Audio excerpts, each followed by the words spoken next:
السلام عليكم ورحمة الله تعالى وبركاته. سو دhowaada saaxiibada qiimaha iyo qadarinta mudan ee ku xiran janaalkan walaalaha family waa mar kale muuqaal horle. Hadaba muuqaalkan waxaan uga hadlaynaa dabcan musalsalka walaalaha maxaa ka cusub maxaa ku soo kordhay. Hadaba ugu horeyntii waxaa jirta akhbaar aad iyo aad u farxad badan taasoo ah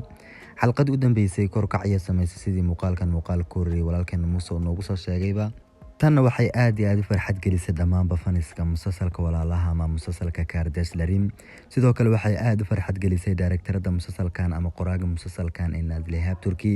waxayna sheegtay in ay sii wadi doonto taxanaha isla markaana ay ka kormari doonto taxanaha lagu magacaabo Goonulday oo asagana xoogaa korkac aad u ballaaran sameeyay kadib markii uu kaalinta koobaad qabsaday.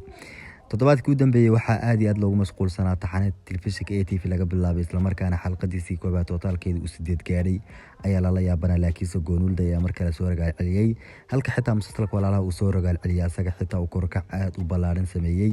kaalinta labaadna uu ku soo laabtay. waa tahan gudaha gal mowduuca muuqaalkan. haddaba saan wada ognahay xalqadii u dambeysay waxay ahayd xalqad runtii aad iyo aad soo xiiso badan ayay ahayd dhacdooyin badan oo waan ku aragnay ayay ahayd laakiinse saasay tahay waxa ka xiiso badnaa gooska kaasoo ku aragnay waxyaalo la yaab leh sida ninkii Cumar ah inuu ogaan rabo qofka dhalay iyo sidoo kale in uu iska shakiyay sidoo kale in uu dhiiggiisa baadhayo. haddaba ugu horeyntii waxaa laga yaabaa in isweydiinaysid arrinka ah Uljaan Duruuk Asiye siday ku fikireen ama siday u ogaadeen Cumar in Axmed Ilmaas uu dhalay ama siday uga shakiyeen. waa tahay saan gooska ku soo aragnayba ninkii Uljaan ah waxa uu lahaa dabcan wuxuu lahaa Cumar aabihiisa. ereygaasi ayaa meel badan loo qaaday qayb ka mid ah ayaan soo qaadanaynaa bal dadka intooda badan waxay leeyihiin Uljaan wuxuu ka waday ereygaasi in uu soo ogaaday gabi ahaanba arrinka Axmed Ilmaas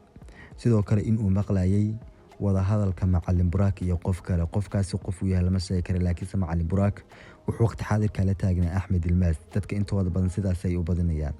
waa tahay Duruuk asaga maxaa meesha soo geliyay sidoo kale maxaa isaga ayaa keenay fikradda ah in Cumar dhiiggiisa u baadho. Duruuk si arrinkan halkuu ka soo ogaaday dadka intooda badan waxay leeyihiin Asiya ayaa arrinkan u sheegtay isla markaana ka dhaadhicisay ayagoo wada jooga maadaama seasonkan dhanba soo bilowday Asiya Duruuk aad ay isugu fiican yihiin markaana Asiya wax walba Duruuk u sheegaysaa marka Duruuk waxay u sheegtay in Cumar uu aad u walwalsan yahay sidoo kale wadaadan Seefkiya qofka u tahay la yaaban yahay. haddaba macluumaad kale ayaa wuxuu sheegayaa in qoftii Suuzaan ahayd ba ay arrimahan oo dhan faashiliso oo Suuzaan ayaa wax walba ka dambeysay waxyaalahan oo dhan isku qasqastay ayay ahayd oo buuqaan oo dhan dhalisay isla markaana Cumar sidaas ayuu shaki ku beermay isla markaana uu uga shakiyay Axmed Ilmaas in uu dhalay. Duruukna fikradda sidaas ayuu ku keenay. dhamaanba intaasaan idin soo sheegnay waa hadal hayn oo kaliya macluumaad rasmi ah oo la soo boostigareeyay ma aha laakiinse waxaa hubaal aasaan hadda ka horba u saadaalin jirnay intaa mid ka mid ah in ay noqon doonto insha Allah. haddaba waa tahay dhanka kale mowduuca xigaan u gudubno Suuse maxaa ku kalifay Cumar inay ka argudato sidoo kale sababtay saarbi u wada socdaan muxuu yahay. hanidin bilaabay Suuse xalqadii u dambeysay ninka Cumar dhaawacun ay u geysatay ay ahayd isla markaana waxay samaysay saarbi ay cunto uga wacday ama casho ay uga wacday si ay sawir u wada galaan Cumar ay uga xanaajiso. Cumar sawirkii markuu arko runtii aad ayuu u murugooday ayay ahayd. haddaba midda ugu horeysan idin sheeganaya waxay tahay Suuse iyo saarbi ugu horeyntii wax ka dhaxeeya ma jiro wada shaqaynta ayaa ka dhaxaysa ayay wada shaqayntaasina halkaas ay ku dhamaatay. dadka intooda badan waxay isweydiinayaan maxay tahay sababta ay Suuse isla markiiba u cafisay ninka lagu magacaabo Cumar ay haddana uga argudatay. Suuse hadda ka hor waxay aaminsan tahay qof dambiile leeyahay Cumar sidaan dhabka yar kaga tagayso Cumar asaga waa iska jecel yahay. waa tahay inta haddii aad halkaas ku fahantay waxaan rajaynaa inaad fahantay hanu gudubno mowduuca xiga oo ah Leila iyo Cumar halkay ku dambeyn doonaan. haddaba sida hore loogu soo sheegayba Leila iyo Cumar waxaa la rabaa taxanaha in lagu shido lama hubo laakiin wada socodkooda inkastoo xalqadii u dambeysay Leila fakteedu ay yaraatay sidii xalqadii hore aan ku soo aragnayba maadaama walaalkeedii aad ku jeclayd uu isbitaalka galay fakteedu waa yaraatay ayay ahayd isla markaana xitaa iskuulka wali maysan iman ayay ahayd laakiinse xalqada soo socota ayay soo ragaal celin doontaa qoftaasi mushkilada badanna ay furi doontaa. haddaba xalqada soo socota Cumar suu u socdo wuxuu u tagi doonaa Suuse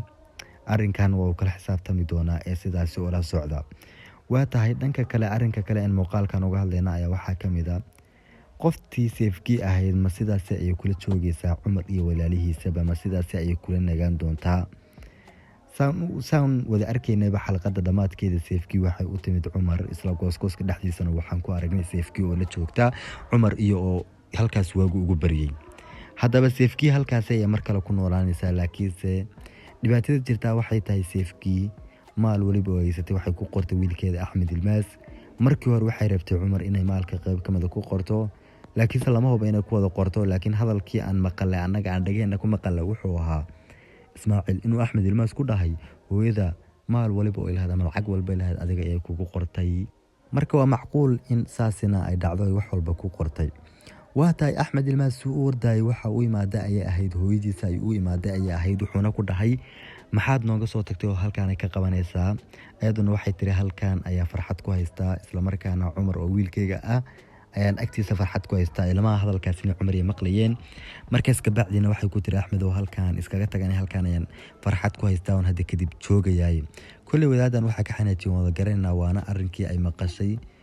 in wadaadan kiniini waali la sii rabay si maskaxdeeda aysan marnaba u joogsanin saadarteeda way ka soo baxsatay ay ahayd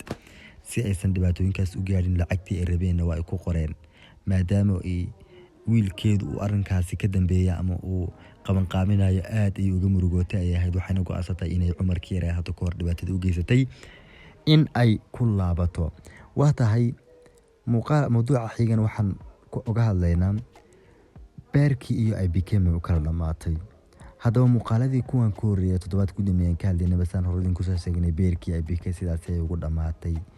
waana lamaanayaasha ugu horeysay kala tagay la tahay oo shacbiyad haysta yacni kulli way ka shacbiyad biyihiin Suuse iyo Cumar sidoo kale way ka muhiimsan yihiin laakiin runta waxay tahay halkaasina ugu kala dhamaatay beerkii iyo IBK maybe xalqadaha soo socdeen isku soo laabtaan laakiinse waqti xaadirkan aan hadda xalqadan hadda soconay xalqada soo socotaba sidaas ay ugu kala dhamaatay mar kale waxaan soo dhaweynaynaa toolgaaya IBK ku soo dhawaada gacmo furan iyo qalbi furan booloon aragnaa idinkuna halka aad ku kala dambaysiin waa tahay kullay muuqaalada xiga bariman soo dhigaynaa mawduuca u dambeeyay muuqaalkan kaga hadlaynaa wax uu noqonayaa Cumar iyo aabihiisa mushkilada dhaxtaala markay is ogaadaan midkee diidaya saan xalqadii u dambeysay ku soo aragnay ninkan Axmed Ilmaas lagu magacaabo gabi ahaaba ma doonayo Cumar kan in uu arrin walba ogaado sidoo kale Axmed Ilmaas ma doonayo inuu Cumar soo dhaweystaba oo ma warrababa runta waxay tahay Cumar in uu ka daran yahay uusan rabinba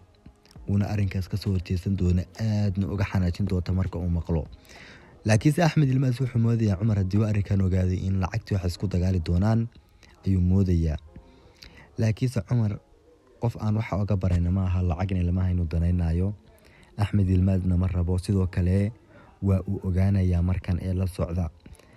yacni waxa laga yaabaa inaad markan isweydiinayso seasonkan hore wuu ka shidan yahay inaad isweydiinaysaa laga yaabaa sababtoo ah seasonkan bilowga hore daawasho xumo ayaa ku timid ay ahayd marka xalqada ka sii dambaysa in xiisaha loo kordhiyo waa lagu qasban yahay daawada ee sidaas wala soco muuqaalkana de like iska saar ma fahantiin inta muuqaalka xidhin bal like iska saarteen waa tahay bal muuqaalada xiga la soco anigoo saaxiibkeena Khalid. Assalaamu calaykum waraxmatullaahi tacaala wabarakaatuh.